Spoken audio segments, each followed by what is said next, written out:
Good.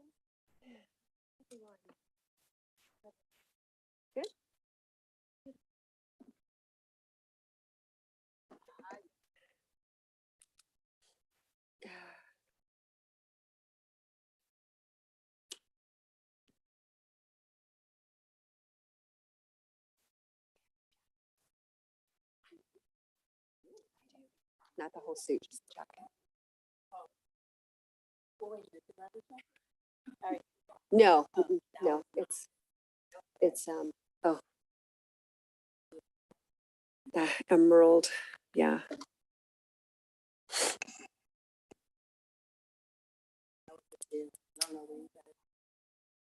Probably got it at Macy's. I don't know, at some point along the line.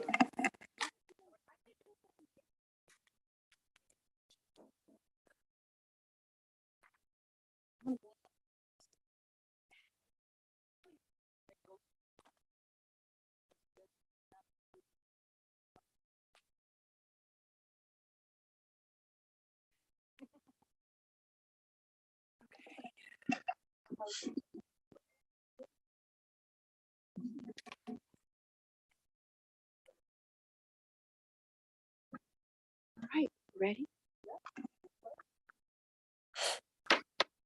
Good evening. Today is Tuesday, May 3rd, 2022. The time is 5 p.m. The regular meeting of the following will come to order. The Victorville City Council and the same council also sitting as the Victorville Library Board of Trustees, Southern California Rail Authority, Southern California Logistics Airport Authority, successor agency to the Redevelopment Agency, the City as Housing Assets successor, Joint Powers Financing Authority, and the Victorville Water District. Madam Clerk, will you kindly call the roll? Councilmember Becerra. Present. Councilmember Gomez. Here. Mayor Pro Tem Irving. Present. Mayor Jones. Here. We have quorum. Thank you. All right, before we move on to the introduction to public comments, are there any requests to speak, Madam Clerk? No, Madam Mayor. All right, thank you. With that said, we're going to go ahead and move on to the declaration of closed session items by our city attorney, Mr. D. Bortnowski. Thank you, Mayor Jones. I did this a year now. Thank you, Mayor Jones. We have two items this evening. The first is conference with labor negotiators pursuant to Government Code 54957.6, and the employee organization is the Victorville Professional Firefighters, and the negotiating party is Mr. Metzler. The second item is conference regarding existing litigation pursuant to Government Code 54956.9 D1, and the case name and case number are set forth on the agenda. To the extent there's reportable action, we will report it at the conclusion of the closed session. All right, thank you, Mr. D. Bortnowski. With that said, we're going to go ahead and recess to closed session, and we'll resume open session at 6 p.m.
Should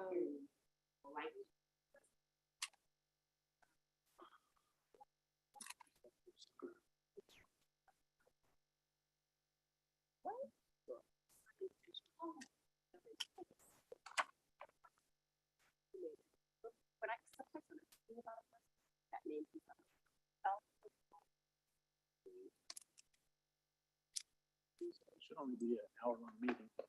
Should only be an hour.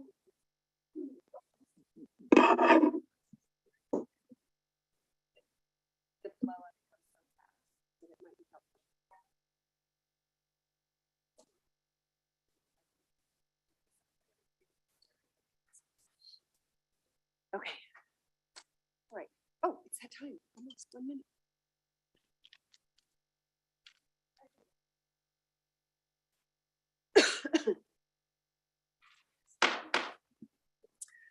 Good evening. Today is Tuesday, May 3rd, 2022. The time is 6 p.m.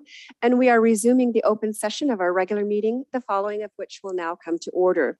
The Victorville City Council and the same council also sitting as the Victorville Library Board of Trustees, Southern California Logistics Rail Authority, Southern California Logistics Airport Authority, successor agency to the Redevelopment Agency, the City is Housing Assets Successor, Joint Powers Financing Authority, and the Victorville Water District. Madam Clerk, will you kindly call the roll? Councilmember Becerra, Present. Councilmember Gomez, Here. Mayor Pro Tem Irving, Present. Mayor Jones. Here. We have quorum. Thank you very much. Moving on to closed session announcements by our city attorney, Mr. DeBortnowski. Do we have any announcements? Thank you, Mayor Jones. We had two items this evening. Item A was labor negotiations pursuant to Government Code 54957.6, and the parties negotiating were Mr. Metzler and the Victorville Professional Firefighters. And the second was existing litigation pursuant to Government Code 56.9D1, and the case name and case number is on the agenda. At this point, there is no reportable action with respect to either item. All right. Thank you very much. Moving on to our invocation and then followed by the Pledge of Allegiance. Our invocation this evening will be by Pastor Mike Chandler. So happy to see you if you want to make your way to the podium. And then following that, we're going to have our Pledge of Allegiance by Police Captain John Wickham. Everyone, if you'll please rise if you're able.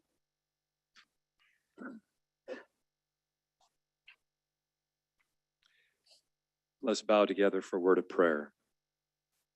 Writing under the inspiration of the Holy Spirit, these are among the last words of David, the anointed king of ancient Israel.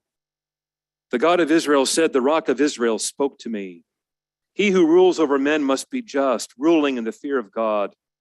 And he shall be like the light of the morning when the sun rises, a morning without clouds, like the tender grass springing out of the earth by clear shining after rain. Although my house is not so with God, yet he has made with me an everlasting covenant, ordered in all things and secure, for this is all my salvation and all my desire. Will he not make it increase? But the sons of rebellion shall be all as thorns thrust away, because they cannot be taken with hands.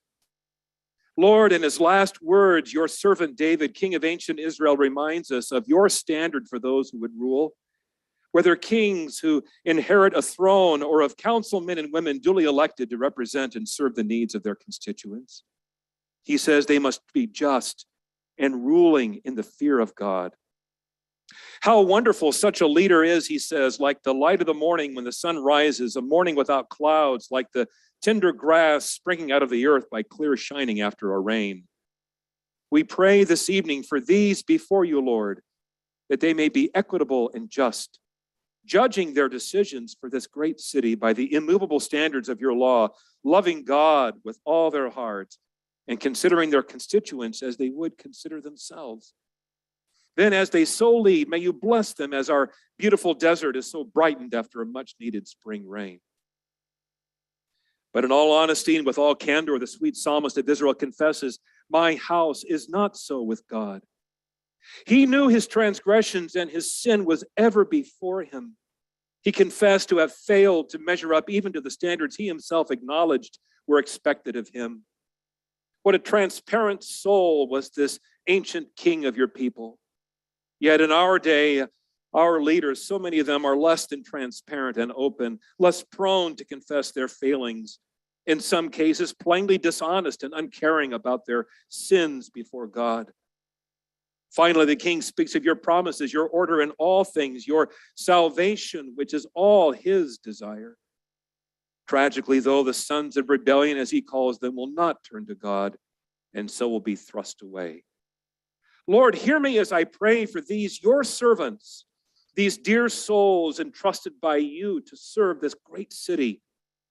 I ask you, Lord, to give them an honest heart before you, one that recognizes their sins and shortcomings, a heart that confesses their need for your salvation. For there is no one on earth who does good and who never sins. I pray that they might turn to you in order and to order their private lives as well as their public works. That in every way, rather than doing what is right in their own eyes, they might submit first to what is right in your eyes. May they be first worshipers of you, and then as souls right with you, lead Victorville in righteousness.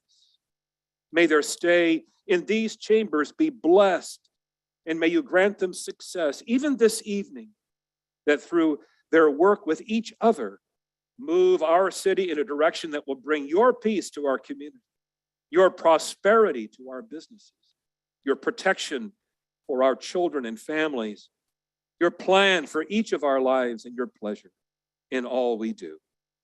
This I pray in the name of your Son who came to save us all, Jesus Christ. Amen. Amen. Captain Wickham. Please face the flag. Begin. I pledge allegiance to the flag of the United States, to the republic.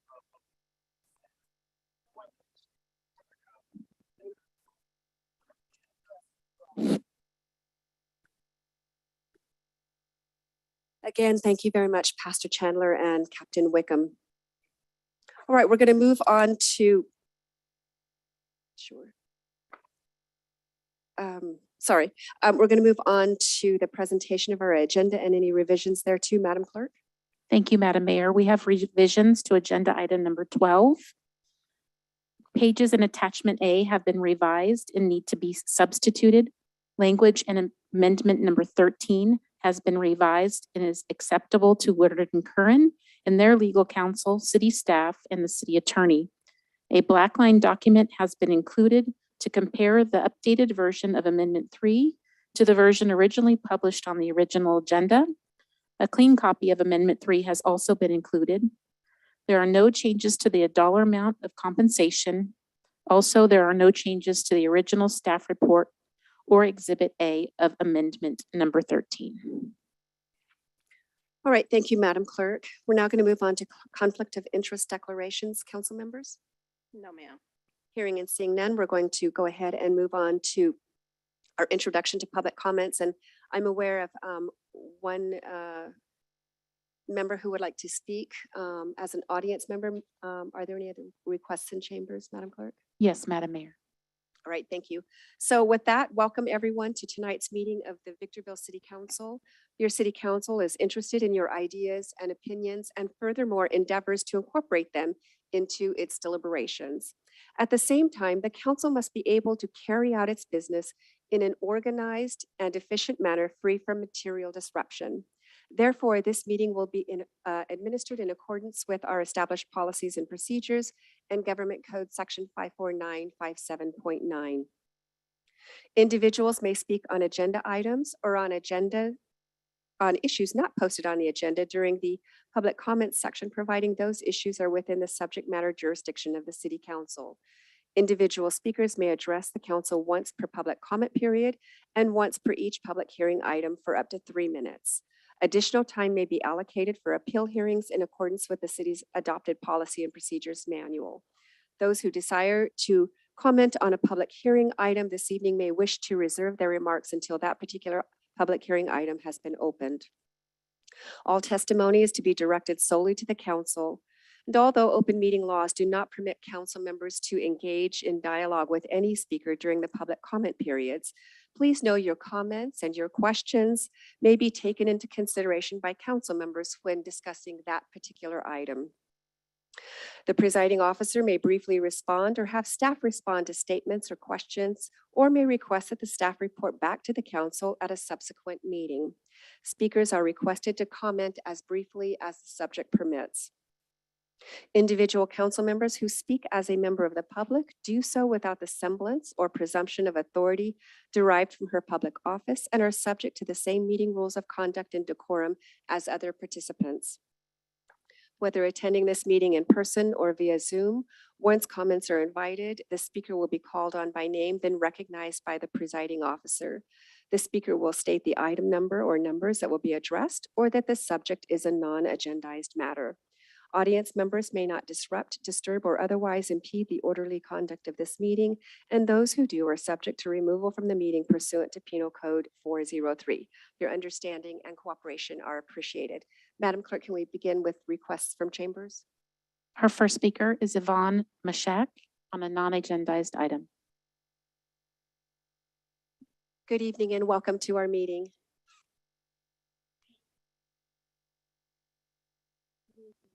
Council members. Because the state is in a terrible drought, I was wondering, the city of Los Angeles gave the homeowners, those that qualified, they were able to change their lawns to desert landscape. And I was wondering, had you thought about doing something like that for the homeowners here in Victorville? My house, 1990, they all had lawns, very large ones. So this would be something that would not only help the state, but also our community. Although I do not want you to take the grass up at Hood Park again. Yes, ma'am. That was a terrible thing. And the next thing I'd like to find out, what's going to happen with that traffic light that you put on Palmdale, right by the Public Social Services building? I mean, it's there, but it's not working. So when will it be activated? So normally we don't get into a to and fro, but I can briefly respond. So on the first one, I know that in the past, Mr. Metzler, we've had programs that encouraged people to go to drought tolerant plantings and so forth in their yards. Many years ago, we did. We currently don't have that program funded through our rate plan, but we did quite some time ago. And then as to the second question, I wouldn't know. Can you respond to that very briefly? On the traffic light, is it Dos Palmas? Dos Palmas? Is that Palmdale Road? Yes.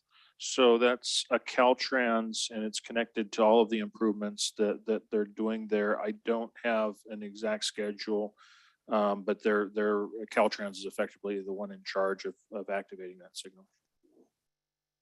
So in other words, we don't have their schedule with us, but if you would like, you can get in touch with the city clerk's office and we can see if we can get that information to you. If we have her information, we'll just go ahead and follow up directly. We'll reach out to Caltrans and get you an answer. I'm sorry, we don't have one tonight. Thank All you right. very much. Thank you very much. Madam Clerk, Our next speaker is Pastor Michael Chandler. Pastor Chandler. Glad to have you with us. Thank you very much for inviting me. Last December, I passed my 25th anniversary as pastor of Victor Valley Bible Church. And I want to thank the city of Victorville for allowing me to stay here that long. But I wanted to address the council this evening and let them know how much our church appreciates the new Doris Davies Skate Park, located exactly next door to our little building. The lights in the park stay up till 10 o'clock at night, which adds additional security to the whole area, and we really appreciate that. What's more, folks that come and use the skate park go catty corner right across our property to get to where they want to skate, which is terrific because it cuts down all our stupid weeds. We really appreciate that. Actually, we like them trespassing. It's helpful. The other point I wanted to make was the school district in Victorville uses our little bit of our property there on Hughes Road, just next to where the entrance to our church complex is, our church property. And boys and girls, about 40 or 50 middle school kids line up there And there's an elementary bus that picks up students there as well earlier in the morning. And each Thursday, some of my church members and I meet with those boys and girls, say hi, greet them with orange juice or hot chocolate on a cold morning. And it's just a wonderful way for us to minister to the community in a tangible way. And parents that are there, they park right there on our property, which is terrific for weed control, as well as many other things. And we're just glad to be there, to minister, to serve, and to be a part of the community. Thank you very, very much for letting us be a part of the Victorville community, and especially at 16439 Hughes Road in Victorville. Come and see us any Sunday morning. Thank you, Pastor Chandler. We appreciate your taking the time. Madam Clerk. There are no additional in-chamber speakers. Okay, and I do believe that we have a council member Gomez who wishes to speak as a member of the audience.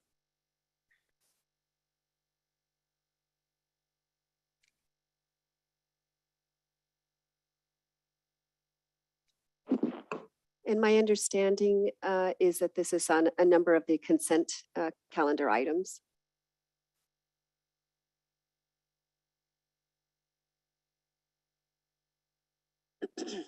So there's specifically 3 items. The first item I want to address is the public hearing, and then the other 2 would be also on the consent calendar. So the first one is on the public hearing, there's something coming up with the manager's authorizing and contracting authority, as well as revised forbidding thresholds and other clarifying changes, which is the verbiage found within the reporting.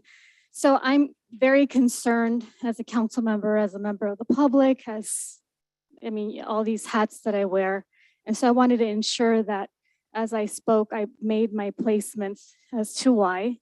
So I'm against actually providing more authority under monetary circumstances due to over $19 million in settlement costs that led with certain leadership decisions that I think really hurt not only the budget that we use, but a lot of things that we can actually be doing within the community.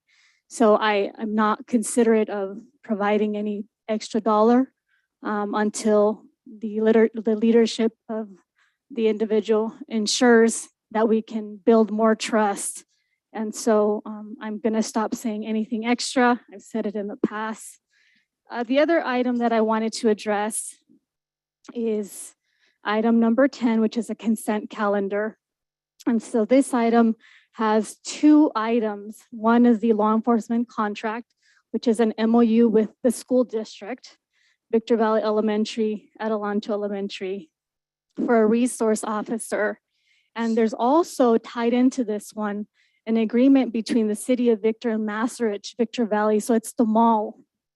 And the city of Victorville hasn't conducted his own survey or statistical analytical data sets to see if the financial burden that they had many years ago still is considerate. And I think the city of Victorville, before it just puts it on a consent calendar, should address a survey and see if their tax base is still at the level when it was provided by Macerich, which is an indoor zoned property, which has a private owner.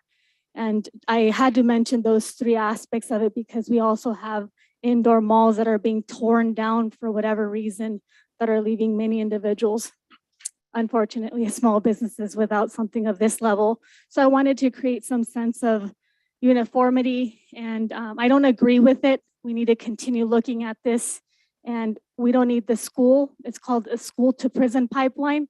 The more officers with uniforms that we have, I don't know, these children are growing up scared instead of seeing of these heroes. And so we need to bring other sources instead of police with guns in our elementary schools. Thank you. Time is up.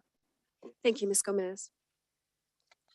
All right, Madam Clerk, any other requests from chambers? No, Madam Mayor. With that said, the public comment period during chambers is now completed, and we're going to move on to Zoom requests. Any requests? No, Madam Mayor. Okay, with that said, will you please set the timer for 15 seconds? And we're offering this to assist members of our Zoom audience that might be experiencing technical difficulties so that they can provide public comments should they desire.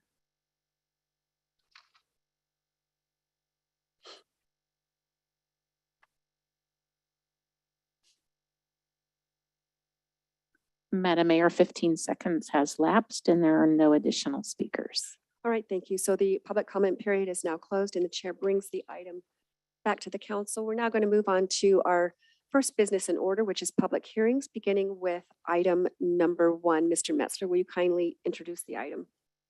Thank you, Madam Mayor and members of the council. Yes, this item's being brought back after having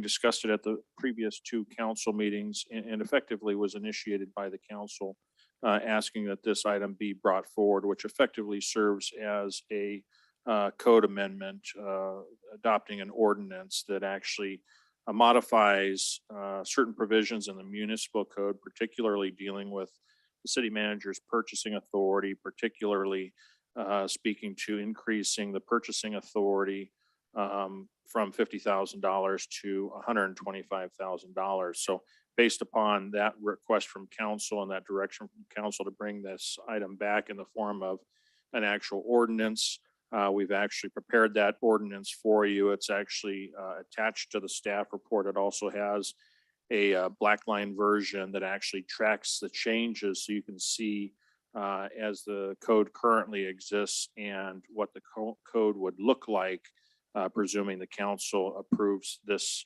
particular item tonight. And so with that, the author on this item is 2 people, your Director of Finance, Mr.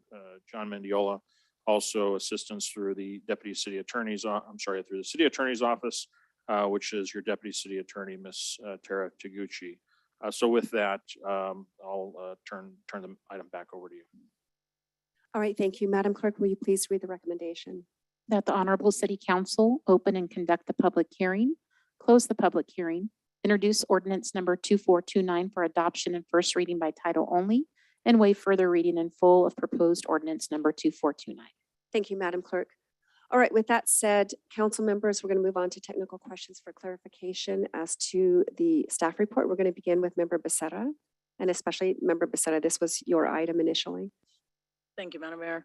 I just have a couple of questions. Mr. Metzler, when the budget is brought before the council, being one of the newest council members, the budget is brought before the council by staff and the administrative staff. Who approves the budget The city council approves the budget. and everything that we purchase? Mind you, not the pencils and things like that, but everything large we purchase is written into the budget? Including the pencils, yes. Oh, okay. Thank you. That's it. No further questions. All right, thank you. Member Gomez. Yes, my question is pertinent to code amendments. I believe that we have various options, but I'm unsure. So my question is, can code amendments be placed on ballots to obtain a voter's participation or temper its measurement to ensure that what we're voting on is in line with a majority of our community? I believe the answer is that it could, but I'm going to defer to your city attorney as it sounds more of a legal question. Yes, there's a mechanism through the referendum process that you could essentially seek to try and make changes or question issues within the city's municipal code. And then since we addressed the referendum and it's very distinct from having a council to place it on a ballot, I think I was leaning towards that, but it didn't dawn on me. So can the council or does the council have the authority, instead of approving a resolution, having the voters so they obtain some kind of input? It's typically not done that way. The municipal code has always been essentially drafted and amended by the city council. That's within your prerogative as city council members. So let me reframe the question. Is it within the purview and the authority of a majority to be able to place something of this nature on the ballot? Yes or no? Do they have the authority? They could try and do a ballot measure if somebody wanted to do something like that, yes. Typically, it would be the referendum process, so. Thank you. And then my next question is, if this item is approved by a majority, would this item or resolution have a sunset date? This goes under the municipal code. It does not have a sunset date at this point, and it will be adopted by ordinance as opposed to resolution. Okay. Would you mind, what is the difference between an ordinance and a resolution? I thought we were doing a resolution, but maybe 2449? I thought that was a resolution. I see the word ordinance, but I typically see numerations and associate them with resolutions. Ordinances typically have they are basically the law of the city, and they get codified into the municipal code, whereas a resolution is more of a policy decision and a direction and approval. And after this decision goes within the council, does the council have the authority in any future instances to renege or go back or change its policy? Is that a possibility, or can policy be set so that doesn't happen and there's actual stability? Thank you. Will you please state your point? The breach in policy? To do with the public hearing. I thought the public hearing is that you can only discuss what's in front of us. That's, but it all has to, so giving her a little bit of leeway, it does have to do with, I understand your point, and I'm gonna put an end to it here pretty quickly, but in order that we all have the same understanding as to what we're doing here potentially with this ordinance, it might help the council member make a decision one way or the other. Councilmember Gomez, if you would tighten it up a little bit closer. Yeah, to so the he was just responding and that was my last question. Okay, The city council can always amend the municipal code. If it wants to change its mind on this, it can always do that through council action. Thank you. No further questions. all right, thank you. Mayor Pro Tem. Madam Mayor, I don't really have any technical questions on this item. I understand. Thank you. All right, thank you. With that said, the chair is going to open the public hearing and receive public testimony. Madam Clerk, do we have any requests to speak? No, Madam Mayor. Thank you. Will you kindly set the timer for 15 seconds in the event that we have a Zoom audience member who might wish to speak and needs that time to overcome any technical difficulty?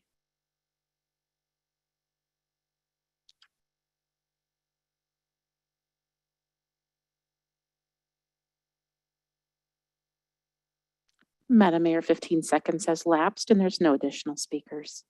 Thank you. So the chair now closes the public hearing and brings this item back to the council. And Madam Clerk, will you kindly read the title of the ordinance? An ordinance of the City Council of the City of Victorville, California, amending various sections of Chapter 2.28 of Title II of the Victorville Municipal Code to increase the city manager's purchasing and contracting authority, revise relating bidding thresholds, and make other clarifying changes. Thank you, Madam Clerk. All right, with that said, the chair invites a motion from Member Becerra, as this was her item, as to points 3 and 4, if that's her desire. So moved, Madam Mayor. Okay, in terms of 3 and 4, adopting the staff recommendation. Yes, ma'am. Thank you. Is there a second? Thank you. We have a first and a second to adopt staff's recommendation on points 3 and 4. Discussion on the pending motion, Member Becerra. Discussion, thank you, Mayor. Thank you, Mayor Pro Tem.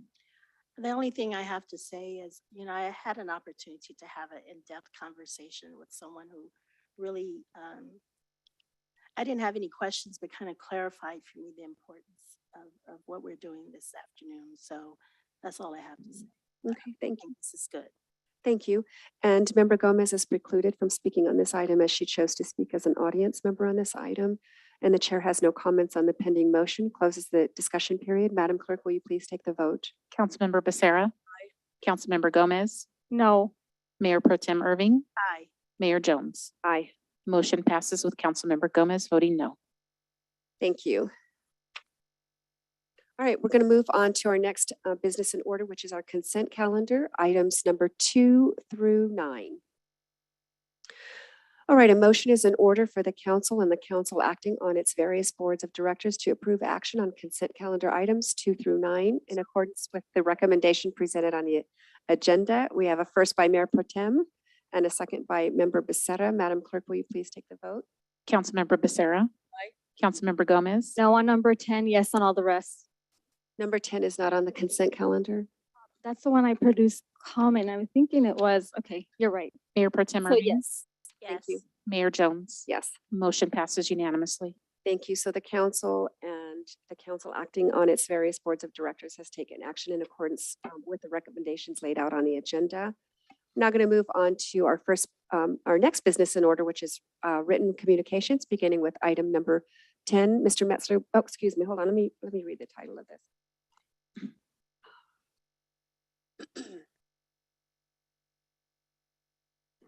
This is the law enforcement contract number 94-909-A-49 memorandum of understanding with the Victor Valley Union High School District, Victor Elementary School District, and Adelanto Elementary School District to fund school resource officers, an agreement between the city of Victorville and Massarich Victor Valley LP. Now, Mr. Messer, will you introduce the item? Thank you, Madam Mayor and members of the council. So this item is effectively what memorializes our relationship with the sheriff for the San Bernardino County as it relates to providing law enforcement services within our jurisdictional boundaries of the city of Victorville. And in this particular case, this item as the MOU, it actually details out the number of individuals serving the department that help comprise the total cost. And effectively, this is a contract that comprises 147 staff members making up the department. Among the 147 members, 104 of those members are actual sworn deputies. And in this particular MOU, that 104 sworn deputies is increased by one over the current year contract. And I'll speak to where that one is at in just a bit. But also among the 147, not within the 104, is 43 non-sworn staff members. But that does include the 16 SSSs, and I call that out specifically because as a part of this current budget, that was a priority in addition to the current contract that's particularly in place. And also among those non-sworn, it does include your crime analyst. The contract in terms of total members does increase by one. Of the sworn deputies, 6 of those are dedicated to the respective school districts, as we call them, school resource officers. There's 6 of those. There's one that's in the deputy category. I call it a mall resource officer, but effectively it is a sworn deputy that was going to be signed in this particular year, dedicated full-time to providing service to the Mall of Victor Valley. And that is a conversation that started amongst them and our police chief earlier this year, just based upon their expressed interest in having additional presence, deputy presence, more dedicated presence, given some issues that have taken place at the mall, to where those conversations then involve my office, largely Mr. Tony Camargo, as you may know. He's been the lead on my end, helping memorialize that relationship with them to the point where we've gotten to a document tonight that's a part of this action to actually include that additional sworn deputy to be dedicated to the Mall of Victor Valley. That position won't be a 24/7 position to the mall, but it is because it's a costly responsibility, but it is one dedicated and will effectively allow the mall to define the hours of operation. One thing that we did share with the mall that's important to us is, notwithstanding our willingness to provide and have them reimburse for the cost, irrespective of the money side of it.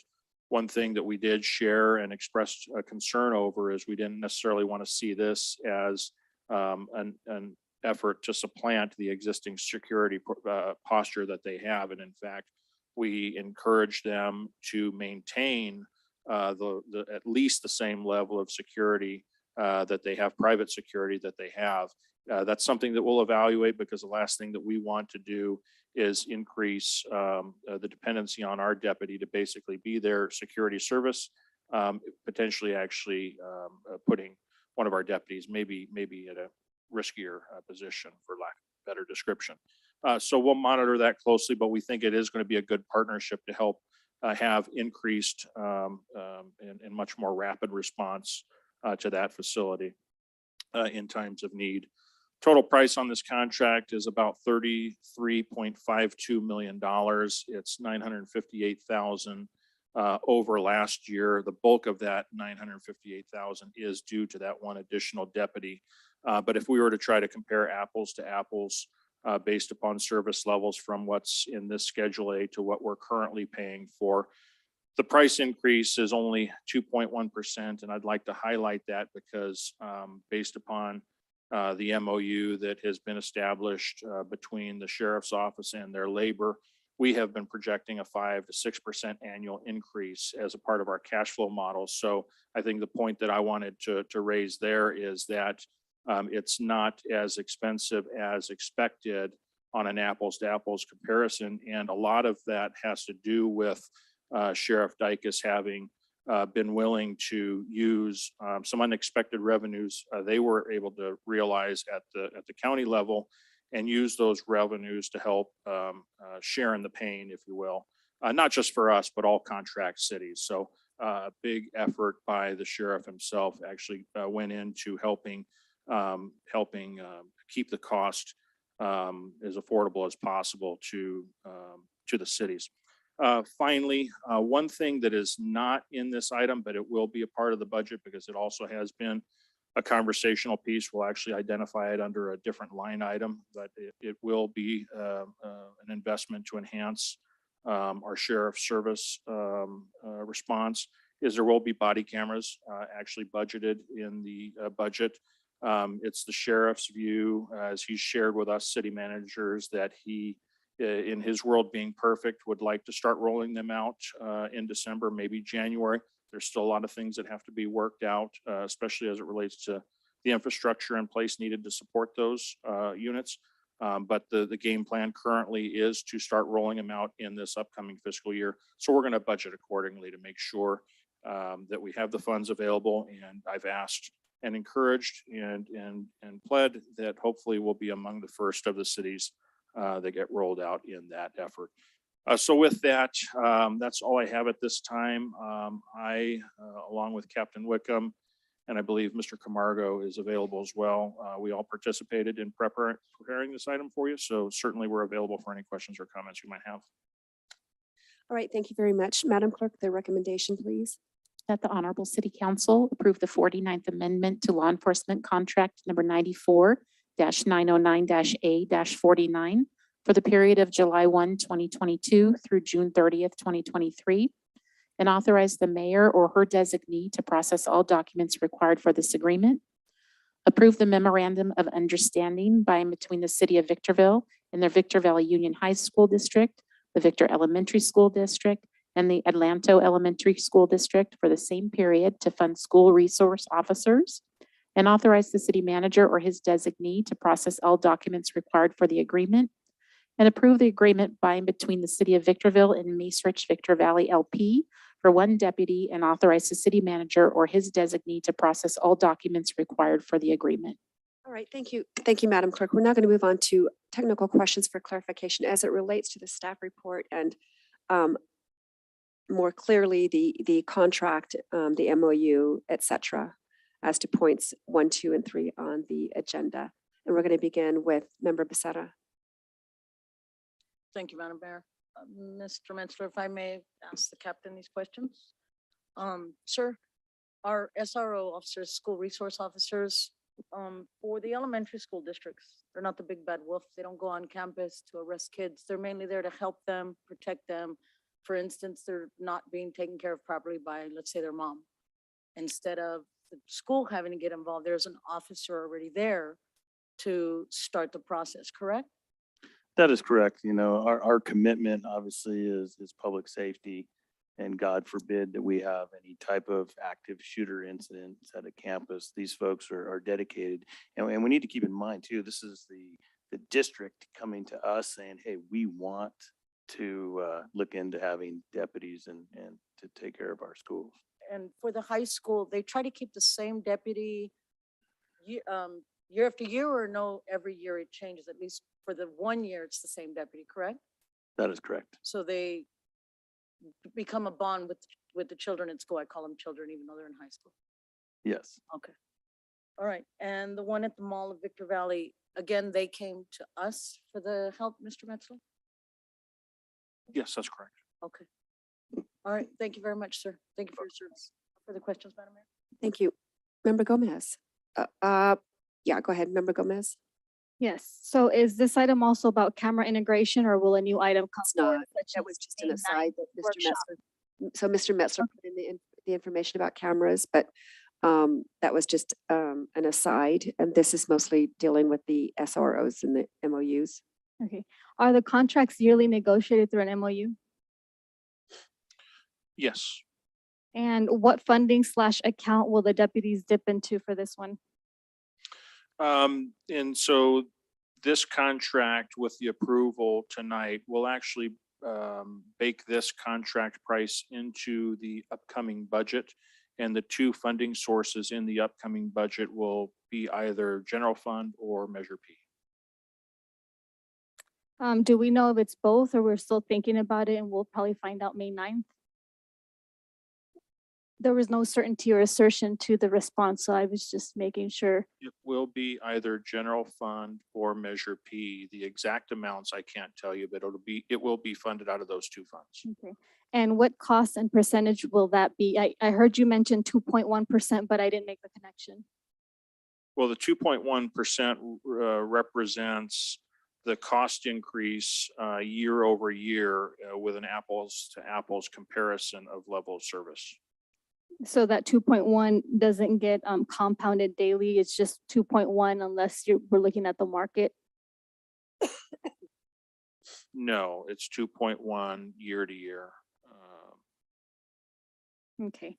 So what cost and percentage will that be when we're talking about the expenses for the deputy mall? I'm sorry, can you restate that question? Yes. What's the actual cost or the percentage that's being withdrawn from either one of the accounts? Do we know that figure? It should be in one of the MOUs. Let me just scroll through. In fact, I'm pretty certain it's in one of the MOUs, page 2. I'm sorry.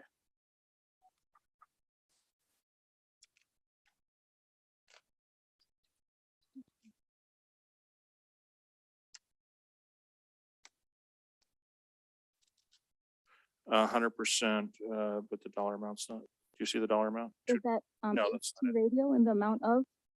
I'm looking for the MOU for the Mace Rich. That's going to be the document that has the actual cost. Bear with me, I'm just scrolling through. 249.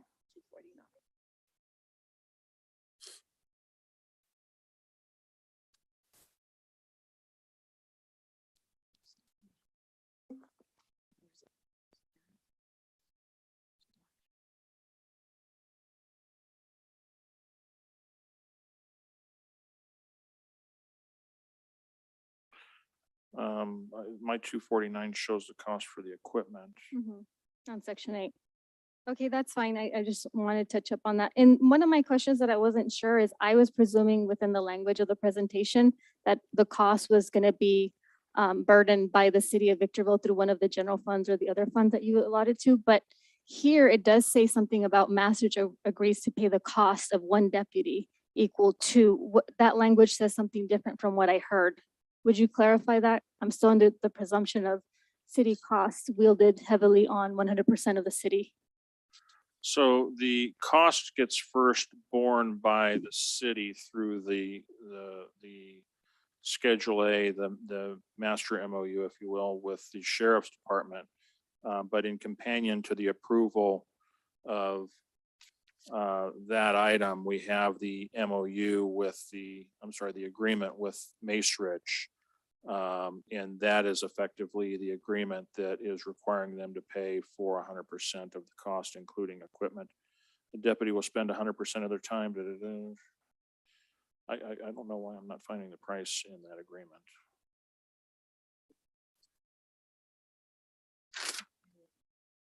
So, I mean, just the bulk of my question is, the city of Victorville will wield 100% of certain costs, but Masaryk will wield 100% of other costs, but associated together. Yeah, I'm sorry. It was on page 228. It's that last paragraph right there. So the cost for the mall resource officer is $297,254.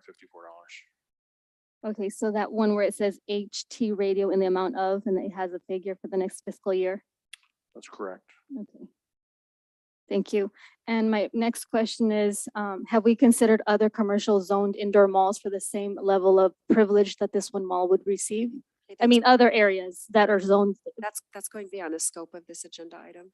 Okay, so my next question is, you can clarify, I just considerably feel that the private property owner is not wielding its fair share, but you can clarify, because I think I need more clarification on that part. I don't necessarily understand what you mean by the property owners not Yeah. or yielding. Yeah, so let me see if I can reframe it. I know the city of Victorville has a certain portion of 100% that it'll cost with negotiations with a Dicus. Time is up. Thank you. But just to be clear, since there's confusion, in the case of the mall, or the deputy that's being assigned to the mall, the agreement with Macerich is effectively there to pay us back for 100% of the costs that we incur through the sheriff's contract for that deputy. All right, thank you. Mayor Pro Tem Irving. I think my concerns have already been addressed in the discussion. I heard the city manager express or articulate that there's still a standard that we expect them all to provide the security services. And as for, I'm happy that we're going to have greater presence of law enforcement there. And well, as an educator, I support the SOR on campuses. So I'm in support. Thank you. Thank you. Thank you, Mayor Pro Tem Irving. And Mr. Metzler, just to be very, very clear, we've stated it a number of different ways, but these are all reimbursable expenses, 100%. The SROs and the agreement with Macerich, I'm sorry. Yes to all. There is one that's actually for one of the deputies, only 75%. And I believe that is the elementary school district. So if the elementary school district is getting 3 SROs, I believe the relationship we have had with them. Yes, that's correct. In the case of the elementary school district, for 2 of their deputies, they pay 75%. And then the third of their deputies, they pay 100%. Right. Everything, right. Right. And then however we disperse it from whichever account it comes from, when we get the reimbursement, it goes back into that account that it originated from. So if it comes out of Measure P money, it goes back to Measure P. I believe we have, so Measure P would be on, we would actually have an expense account, but I believe we set up revenue accounts separate from that expense account to actually receive the reimbursement. So it'd be a revenue account on the general fund side or a revenue account on the general fund side. Right. Okay, those are all my questions. And with that said, the chair invites a motion from the council. So moved, Madam Oh. Mayor, Thank you. Go ahead. to follow staff's recommendation. Thank you. Is there a second? Thank you. We have a first by Member Becerra, a second by Mayor Pro Tem Irving. We're going to go into discussion on the pending motion, beginning with Member Becerra. No discussion. Thank you. Mayor Pro Tem Irving. No discussion. Thank you. And Member Gomez is precluded from speaking on this item as she chose to speak as an audience member. And my only comment is I'm very happy to see this great work, and I'm glad that people are reaching out to us for additional safety measures, because it's what our community has been crying for, especially with the recent events at the mall. So good job, everybody. And I'm thankful that our community is continuing to want to be proactive in taking care of their own. All right, with that said, discussion period's now closed. Madam Clerk, will you please take the vote? Councilmember Becerra. Councilmember Gomez. No. Mayor Pro Tem Irving. Aye. Mayor Jones. Aye. Motion passes with Councilmember Gomez voting no. All right, so the council has taken action in accordance with the recommendations set forth on the agenda. Moving on to item number 11, this is the award of contract to Constant Associates Incorporated for emergency operations and continuity of operations plans. Mr. Metzler. Thank you, Madam Mayor and members of the council. Yes, this item involves the award of professional services to prepare 2 studies related to our fire department, a study dealing with an emergency operations plan, along with a continuity of operations plan. This award proposed for your consideration tonight has been subjected to the city's purchasing process, where we've actually gone through a solicitation, a ranking to determine a solicitation and a ranking to determine the most qualified bidder in this particular case. So with that, the recommendation is before you, and that recommendation has been authored by your fire chief, Mr. Jeff Armstrong. He or I are both available for any questions or comments you might have. All right, thank you very much, Mr. Metzler. Madam Clerk. That your honorable city council approve the award of contract to Constant Associates, Inc. in the amount not to exceed $129,060 for project ES 22-043. Thank you, Madam Clerk. All right, moving on to questions for clarification. We're going to begin with Member Gomez. Yes, thank you. So would you mind, Mr. Metzler, reiterating the portion of what types of bids proposal we're using? I kind of, it's presumptive that probably we're using the bidding process as I've known it before, but these last couple of months we've used other things, so I'm getting a little bit entangled with the language being used. Sure, yes. In this particular case, we went through a request for proposals process, commonly referred to as an RFP. Thank you. And then obviously I would presume that the bidding process is within the guidelines of the purchasing process and nothing has changed because we haven't, well, we have approved a former item. So, but we haven't considered that, right? So I'm trying to think everything is as usual. There's no changes with this particular bidding process.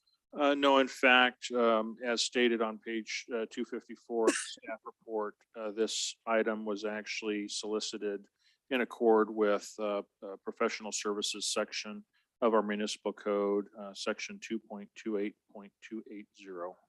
Thank you. And then another question is when we did bring up on board the fire services, I believe we had done things of this nature and created value so that after the 5-year step, we wouldn't, have to keep going through it. So it was solid, but I believe the 5-year step process wasn't ended. So, or has it within the continuity of the operations that we're being asked to approve tonight? Member Gomez, this is not related to the award of the contract, so I'm going to ask you to move on.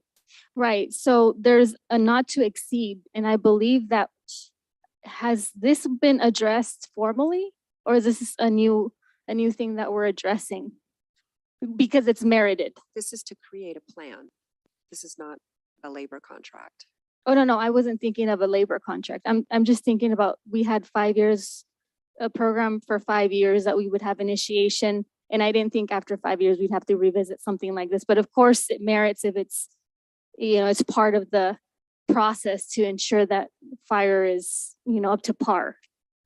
But I don't know if that's the case. That's why I'm asking if this is a process like that. This has nothing to do with whether fire is up to par. This is more so establishing plans to help guide us through the preparation and dealing with emergencies or natural disasters. Okay, thank you. No further questions. Thank you, Member Gomez. Welcome. All right, Mayor Pro Tem. No questions. Thank you. Thank you. Member Becerra. Just thank you very much, Mr. Armstrong. Very well put together, all the information here. Thank you. Thank you, and I echo those sentiments. And now I'm going to invite a motion from the council.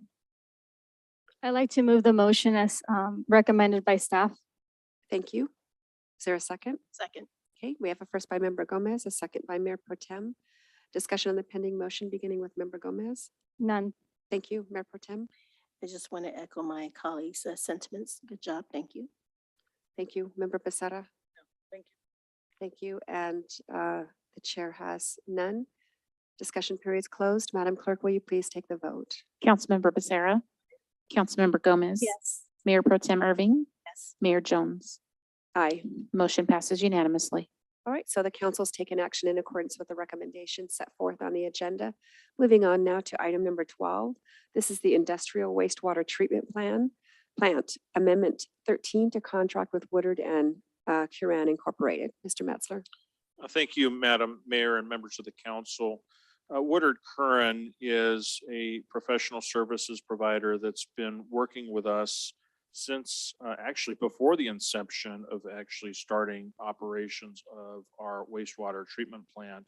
And in fact, an arm of Woodard Curran was responsible for the original design that went into the very complex operation that is what we commonly refer to as the SCLA Industrial Wastewater Treatment Facility, a facility that's designed to handle approximately 2.5 million gallons of flow, but two types of flow, both domestic waste along with industrial waste.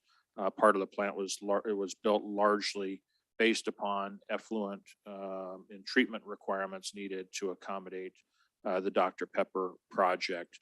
But with that, Woodard Curran, as the designer on the project, not the builder on the project, but the designer on the project, and having an extensive amount of experience in actually operating plants across the country, including plants in areas that service highly concentrated industrial flows, such as what Dr. Pepper represents us. Because of their experience, we brought them on board to be effectively the operator of our plant. So the staff that run the plant are actually employed under the Woodard Curran contract. And so with that, we've had a very good working relationship with Woodard Curran over the years, and that original contract that we entered into with them back in 2009-ish has been amended a number of times to attend to a variety of different operating or even capital needs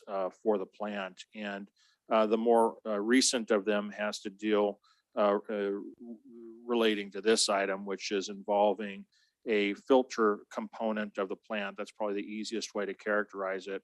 That's called MBRs for short. It's an acronym for membrane bioreactor. But effectively, we've relied on Woodard Curran effectively to be the project manager, not only to spec, but also to manage the replacement of these MBRs, which typically have a useful life on them for about 10 years. We've been fortunate through their operation of the plant that we got some extra time out of those MBRs. And previously, this council had actually awarded a contract effectively through the amendment process to replace those MBRs with another MBR technology called FiberCast, different than the technology that we're currently using now.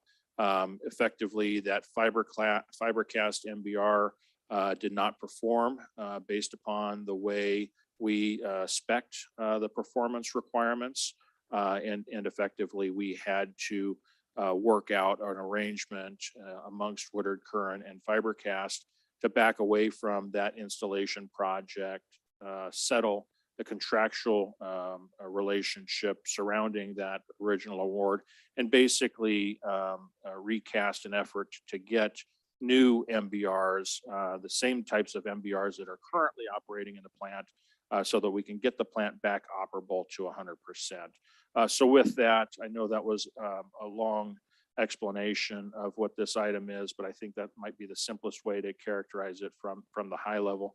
But the very technical detail is available through the author of this item, which is Mr. Brian Gengler. He's your city engineer. We're both available for any questions or comments you might have. All right, thank you.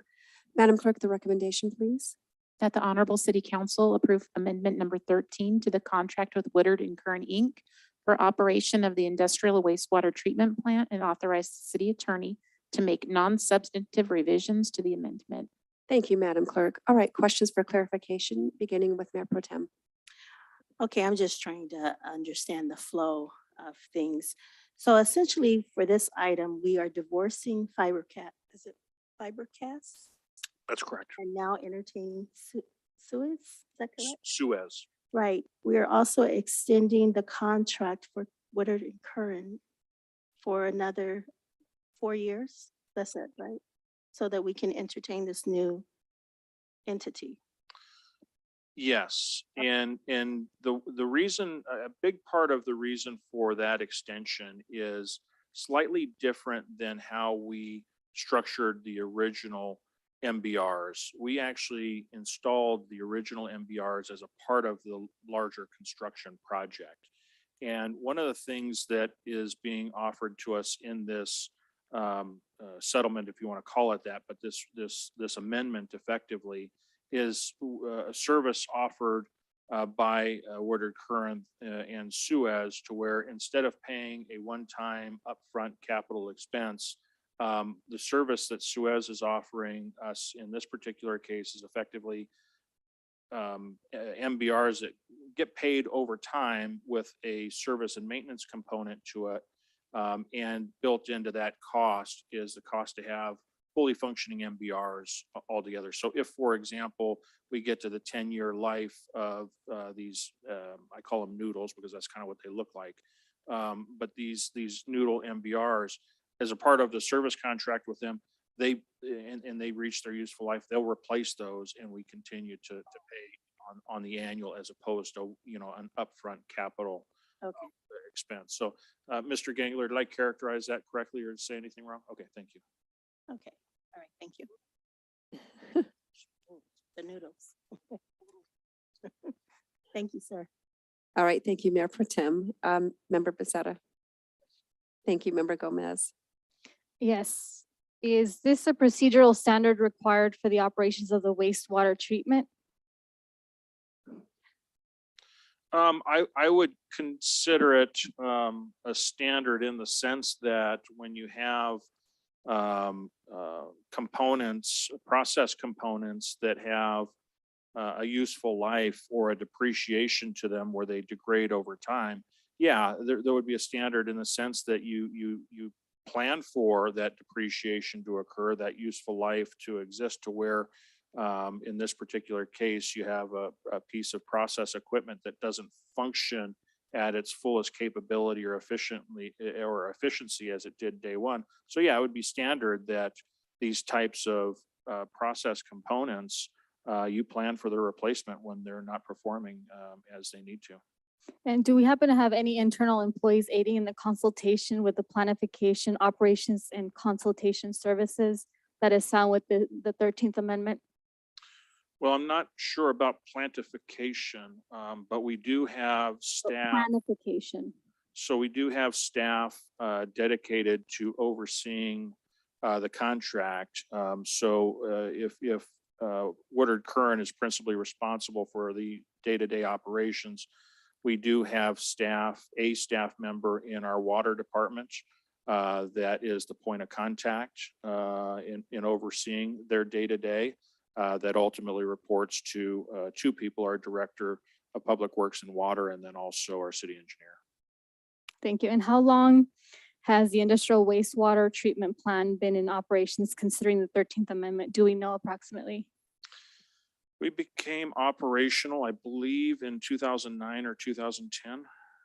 Okay, and what are some of the examples of the non-substantive revisions that this amendment may require or be necessary that are not delineated within the reporting?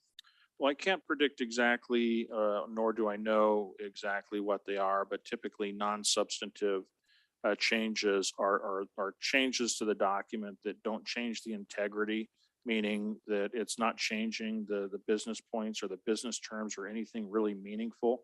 It might change the words of and to the word the, stuff like that.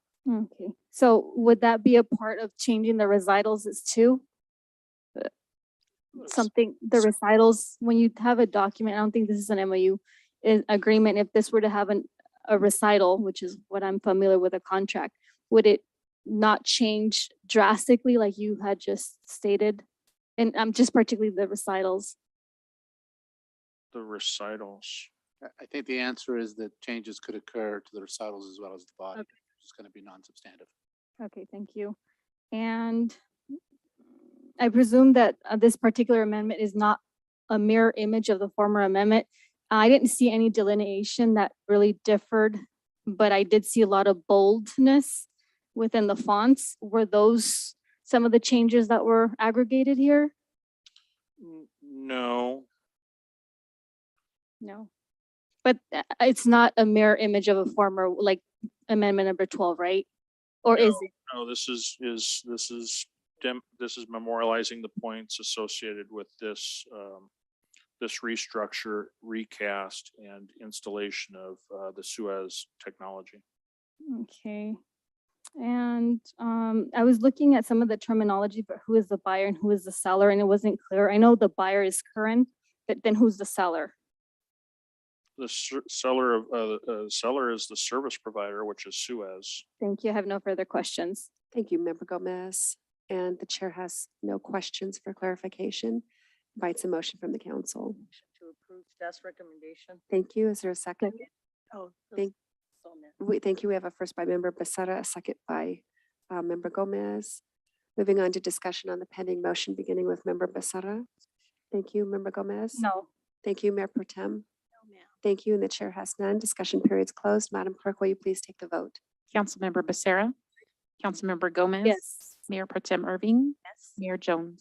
Motion passes unanimously. Thank you. So the council's taken action in accordance with the recommendations set forth on the agenda. Moving on to item number 13, additional appropriation for electric and gas utility funds in fiscal year 2021, 2022. Mr. Metzler. Thank you, Madam Mayor and members of the council. This item is brought forward really to address some accounting and budget needs, particularly in the areas of our electric utility service out at SCLA in Foxborough, but also at our gas utility service. And this particular item is largely and directly related to the actual costs of the commodity. So in the case of electricity, it's electricity. In the case of the natural gas, it's a natural gas. And we rely on providers for those commodities. And unfortunately, these markets have been very volatile. I think the easiest way to characterize it is when we did our rate planning that is baked into the current budget, say for electricity. We actually forecasted a price and sold power to our customers based upon a commodity price that over the course of the year was not achieved. Saying it differently, if we expected to pay or forecasted to pay $57 a megawatt hour for power, the market was so volatile that there were times where we're paying over the course of time $75 as an example. Don't quote me on those numbers, but that's just for illustration. So the point is, the actual cost of the commodity largely is reconciling as greater than what we actually had programmed into our rate plan. So there is definitely a need for an increase to the budget on the expense side. Fortunate for us is that when it comes to electricity, we had higher than expected sales. So there are some revenue offsets on the revenue side to net that increased cost out. But then on the natural gas side altogether from our supplier of the natural gas, which is through Southwest Gas. Altogether, we've just seen increased prices on the natural gas that changed well after having budgeted for an expected rate of the commodity. So with that, these items are recommended as budget adjustments. The author on this item is your Director of Electric Utility Services, Ms. Brenda Hampton. She's available for any questions or comments you might have. All right. Thank you, Mr. Metzler. Madam Clerk, the recommendation, please. That the Honorable City Council adopt resolution number 22-038, approving an additional appropriation for the electric utility fund and for the gas utility fund in the fiscal year 2021-2022 annual budget. Thank you. All right. Now we're going to move on to questions for clarification, beginning with Member Becerra. Thank you. Mr. Metzler, the way I'm reading into this, increased sales, I mean, we need to purchase. So increased sales means increased usage, which means the businesses that are out there are staying in the open longer. They've now gone to 24 hours, or our businesses that we provide electricity out there are using more this year than last year. Yeah, they're purchasing more than we forecasted. That's the, Because maybe they're staying open longer. could be that. It could be that they're adding additional lines. It could be a number of different reasons. Yeah, they're not just leaving the lights on and going home. It's just they're, I hope not. I hope not, okay. But they're paying for it, so they want to leave them on. And the increased gas, like you said, it's economy, it's an help me here? Commodity. Thank you. On the open market that we have no control over. there's a big component of the ultimate cost of gas as we receive it. And the commodity, the actual cost of that gas molecule, if you will. Yeah, that's subject to market prices, and there's been a lot of market fluctuation. And we couldn't have forecast this, we couldn't have planned for this, we couldn't have done anything for that specific one, gas. Correct. No further questions. Thank you, Member Becerra. Member Gomez. Yeah, to have a business stay longer than what is not that the planning commission did not require, or the zoning administrator, is that something that's approved and something that goes beyond? It's my understanding that if a business in that facility desires to go beyond the scope of its approved, it would fall outside of the guidelines and we could pull their permits. And right now the question was rendered as, well, if they happen to stay later than the normal operation hours, which is not my understanding that that can be lawfully just done. So I just want clarification for that. No, the characterization is not a accurate connection to their land use approvals, because they're effectively operating in a way that is consistent with their original land use approval. So if, for example, company X that's in building Y produces widgets, and it just so happens they're producing more widgets than they produced yesterday or even last year, they're still operating consistent with their original land use approval. Just because they have additional demand for, say, electricity and producing more than ever, that's not to equate to being in non-compliance with their land use approvals. Thank you for that clarification. Where is the additional appropriations coming from? They are coming from the respective enterprise fund accounts. So in the case of the net effect on the electric side, they're coming from Fund 420. That's a Venus Electric account. And then in the case of the natural gas, again, it's a Venus account. That's Fund 419. And that's on the purchased gas. I think to connect better to being able to afford it in the case of both of those funds, because we do manage on cash flow models for those particular funds. Effectively, the net costs do get paid for from funds on reserve, cash on reserve, I'm sorry. And have we initiated schedule a fee or engaged in a presentation to look at the details of the expenses and the revenues that are associated with the electric utility fund and the gas utility fund?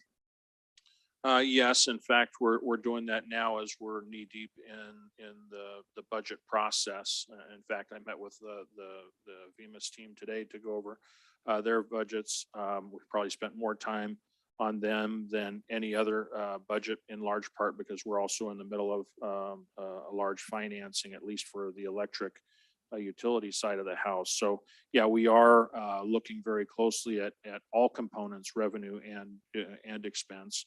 And with that being said, one of the things that we do expect to come back with when we bring the budget back also is a rate recommendation as to what we need to plan for in terms of rates for the upcoming fiscal year, whether it's gas or electricity. Okay, and will this increased cost of electricity and gas commodity expenditures continue to increase after fiscal year 21-22 of the annual budget? It's very possible. One of the things, though, that we believe we have working in our favor to mitigate is we do have contracts in place different than last year. The bulk of our power we were effectively buying on the day ahead market because we just were not comfortable securing at the very high volatile prices. And so it took us up until maybe October or November of last calendar year to finally lock in a price that we were willing to accept. I was never really comfortable with it, but I thought we finally got to a point where we couldn't accept the risk that we were taking, and we had to settle at a price before prices continued to go back up. But I guess what I'm getting at is we have contracts in place to get us through this fiscal year. The other thing that I'm actually looking very forward to is that we do have those renewable energy contracts. One is a wind contract, one is a solar contract, where those plants are being produced in locations not in Victorville. But effectively, we do have very long-term contracts at prices that are much lower than what we're currently paying. So we actually believe that, and that's for about 30 or 40% of our total power that we're scheduled to purchase. So we actually have longer term commitment, longer term confidence in being able to get that power and at a much more stable price. Thank you. I have no further questions. Thank you, Member Gomez. Mayor Pro Tem. Yes, thank you, Madam Mayor. Actually, I appreciate the staff report and also Mr. Metzler's presentation when he queued up the item or teed up the item. I don't have any questions. Thank you. Thank you. So goes the way of commodities, right? The day that an analyst can predict accurately based on current trends is the day I want to know who that person is, right? So, but we're doing the best that we can, and we're gonna. I mean, for me, it's cutting it a little close to get us through this fiscal year. What are your thoughts on that? We actually wanted to bring this back at mid-year, but we didn't want to estimate wrong. But now that we have a better sense as to how all the costs are shaken out through the reconciliation, I'm actually comfortable with it. I'm glad that we actually waited because we're much more confident in at least the changes of the budget that we're asking for. This is one of those rare times, I believe, in where we found ourselves subjected to that market fluctuation in all my years involved with the utility. We've never seen that because we've typically gone out a couple of years with contracts.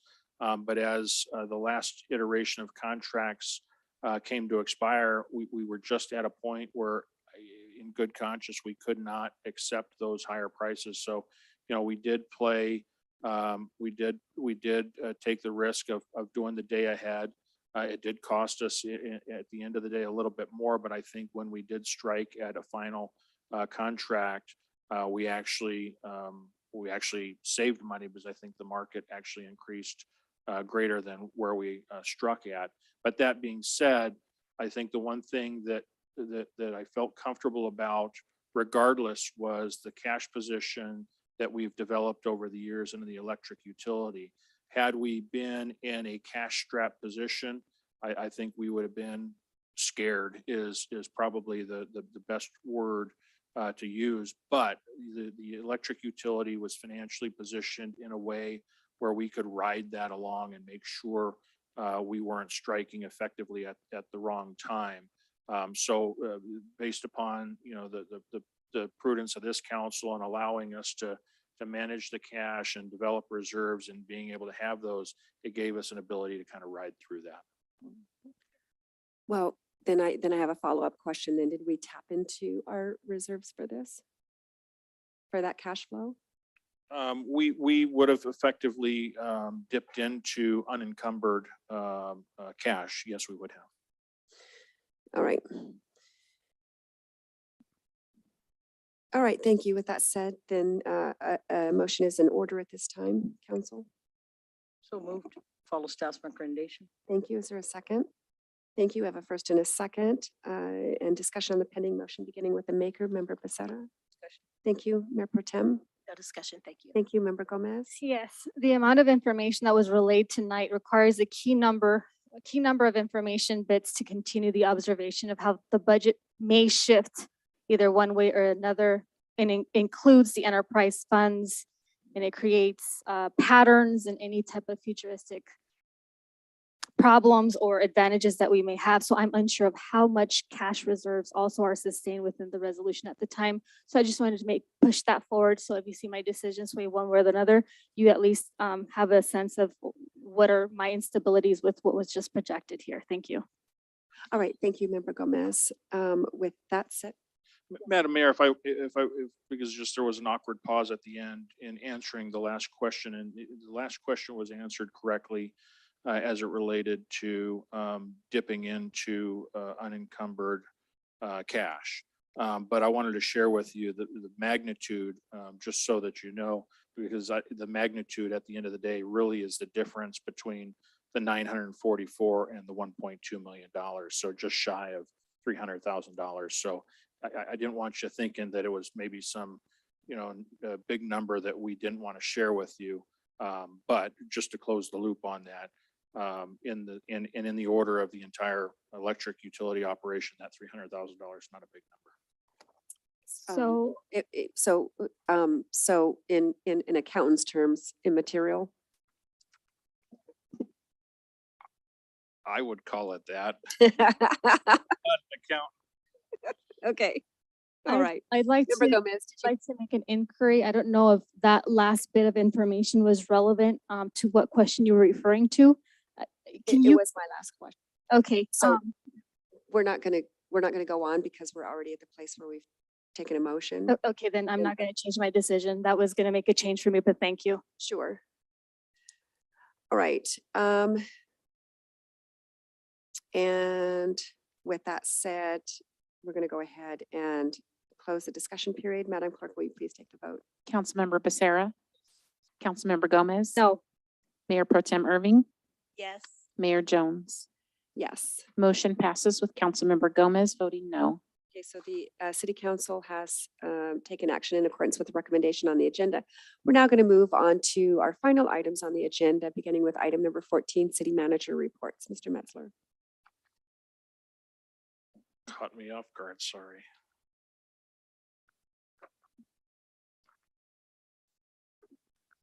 You know what? There they are.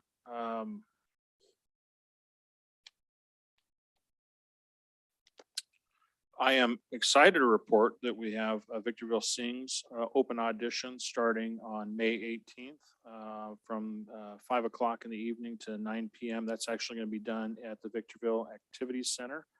Maybe I'll get invited back to be a judge of that. I look forward to that. And there's actually a cost to participate in that, $5. Information's through our recreation department. Summer camps are actually starting June 20th. And that's the first day of our Hot Tots camp and Kids Club. Information can be found through our recreation department as well. We do have vaccination clinics scheduled on the animal control side of the house, which is going to be on May 14th from 8 a.m. in the morning to 12 p.m. That'll be here at City Hall.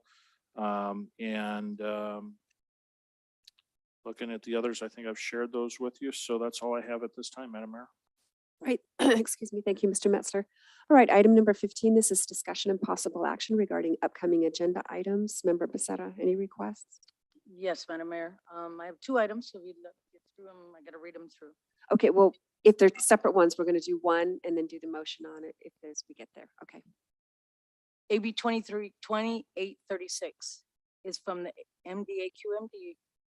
It is the Cal Moyer Memorial Air Quality Standards Attainment Program. This program is administered by the State Air Resource Board, provides grants to offset costs of eligible programs to reduce emissions from air pollution. Beginning January 1st, 2024, we're going to be limited for the Cal Moyer program to fund projects that reduce emissions from covered sources. This bill would extend current authorizations for the Cal Moyer program to fund a broader range of projects that reduce emissions from covered sources until January 1st, 2033. And Okay, that's can you just pause for a moment? I know you're not going to like this, but I don't want to get to the point where we're actually kind of arguing something that may come before the council. So if you can, Mr. DeBornowski, am I good on that? I guess I'm wondering, the motion is going to be to support or to not support a bill? just going to say that. I'm asking the city council to authorize staff to bring back an item that will authorize the council to take position in support of AB 2836. I was just getting to it. Gotcha. Okay. I that just a didn't want to go motion? too much further because then Yeah. it argues it. Gotcha. Okay. And when would you like that to come before the council? When staff could, if it's approved, as soon as staff could bring it back to council Okay. for approval, authorize support. Discussion and possible action. Okay. Is there a second? Yes. Okay, Mayor Pro Tem Irving seconds that. Madam Clerk, will you please take the vote? Oh, Councilmember Becerra. Councilmember Gomez. Mayor Pro Tem Irving. Yes. Mayor Jones. yes, Motion passes unanimously. thank you. Let me get through this. It's gonna be- Just, but, okay, but just don't make it like a whole thing so that we're inclined to support her. We just want to get to it. I'm trying to explain it. That's Okay, but briefly, because we don't want to make it an agenda item. say that the Division Board of the League of California Cities took discussion to opposition of the Western Joshua Tree issue. Cal Cities wants to be against the California Department of Fish and Wildlife bringing the Western Joshua Tree as a threatened or endangered species. It's going to shut down building completely. I'm asking that the city council authorize staff to bring back an item that will authorize the council to take position in opposition to the Western Joshua Tree being declared a threatened or endangered species. Second, and when do you want that to come back to the council? That one back. For discussion, possible action, and the chair seconds that. Madam Clerk, the vote, please. Councilmember Becerra. Aye. Councilmember Gomez. I have a question of clarification for the motion. So it's in order to oppose it, was that understood correctly? Yes, it's to Thank you. oppose it being posted as an endangered species. Got it. And my vote is no. Mayor Pro Tem Irving. Yes. Mayor Jones. Yes, Motion passes with Councilmember Gomez voting no. thank you. All right, Member Gomez requests.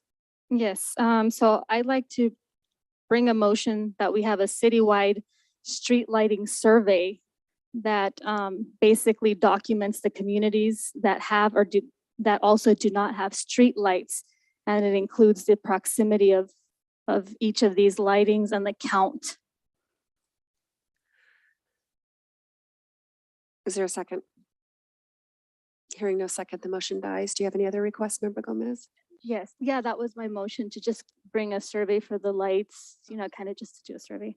The next one is to revisit the Mazarek Victor Valley LP agreement with the city of Victorville in relation to tax incentives as formally approved by several city councils. Is there a second? Hearing no second, the motion dies. The third motion is bring to the table to have police officer response times that are triaged within calls within all 7 beats citywide as a survey to kind of look and see what's going on with that. Okay, is there a second? No second, the motion dies. And then this is the last one. This is the fourth motion. To bring forth to be able to conduct a survey in relations to the utilities of water, trash, and sewer to see its efficiency as a single unit rather than multiple applications. I thought this was a request at an earlier meeting. I could be wrong. Member. No, it's not. All right, is there a second? Hearing no second, the motion dies. Thank you. No further motions. Thank you, Mayor Pro Tem. Thank you. Thank you, and the chair has none. We're now going to move on to our final items this evening, which is reports from council members, beginning with Member Becerra. Thank you, Member Gomez. Just the reports is very typical on my behalf, grassroots, always attending to neighbors and making sure their street lights are up and running. We have a lot of lots with KB homes and other construction, big sites that they're very, very, very dark, and members of the public have stated that they would like to see some lighting. So some of the things that I got in the neighborhoods, things like that. So I motion items on behalf of their behest, asking always to please make sure that they come because I'm a one person and I'm not trying to bring motions unless it's a community concern. So I'm always out there watching for what members would like to see. And another thing is police triaging. Sometimes it's not emergency, but it may be for the consumer. And those are some of the issues that were brought just this weekend on behalf of 5 different residents from 5 different communities over on the west side towards the freeway. So always grassroots knocking on doors and seeing what people need. Thank you. Thank you, Member Gomez. And as for me, just this, attending the same meetings, VVWRA tomorrow is SBCTA, and then following that is a selection committee to update some of our bylaws. And looking forward to good things to come. So thankful for my council. Tonight was a very lovely and productive meeting, and I thank all of my colleagues. And with that said, yes, Sorry, you skipped me. no, I did. Point of order. That's point well taken. Very good. I just wanted to say last Saturday, I had an opportunity to hang out with No Drugs America, giving out free COVID home kits, testing kits. I thought it was a really a wonderful event and a proactive approach in keeping our desert healthy, because we all know for Memorial Day, I don't know about others, but I plan to hang out with family. So it's great to have those testing kits on hand. Also, you know me, I believe in inclusion and diversity. So this month, I'd like to acknowledge my Asian American brothers and sisters and Pacific Islanders. This is Asian American and Pacific Islander Heritage Month. And also, it's Mental Health Awareness Month. And from my perspective, you know, if we think about well-being and wellness, it's a mind, body, and soul approach. It's holistic. So with that, I have nothing else to say. Thank you, Madam Mayor, for Thank you, and my apologies again. I still love you. I still love you. Okay. All right, so now that concludes our business for this evening. And as a matter of housekeeping, all council members, staff, and audience members will kindly vacate council chambers and City Hall within 10 minutes. That's 7:39, so that these facilities may be cleaned and secured for the evening. Members of the public are not permitted behind the dais. This meeting is adjourned. Thank you. You know, come on, good. Some of the things